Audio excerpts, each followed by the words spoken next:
Et salut tout le monde, bienvenue dans ce nouvel épisode où l'on parle d'art, de design, d'histoire et accessoirement de comment un mouvement vieux de plus de 100 ans a encore de l'influence sur nos créations graphiques. Alors moi c'est Damien, aka Dané. Et moi c'est Kun, aka Kun tout court. Ça veut rien dire.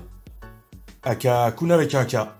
Bref, on est là pour parler du BAUS, cette fameuse école qui a décidé un jour que les formes géométriques, c'était la vie.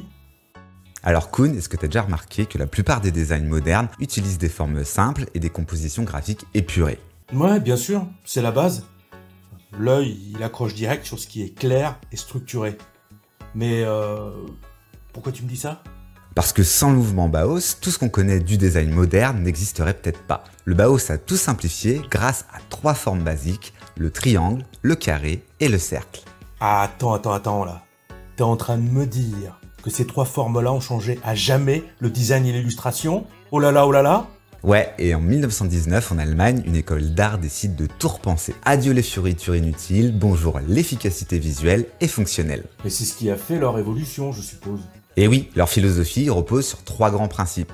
Fonctionnalité, minimalisme et innovation. Mais ça, on en reparlera un petit peu plus en détail juste après. Et dire que tout ça, ça date d'il y a plus d'un siècle. Hein.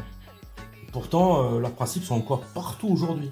Typographie moderne, illustration épurée, mise en page dynamique, mec, même l'interface de nos logiciels en sont influencés.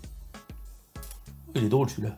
Et ouais, que tu sois designer graphique, illustrateur ou que tu bosses dans le web design, eh bien tu travailles avec l'héritage du Bauhaus et souvent sans le savoir. Ok. Mais comment ils en sont arrivés là?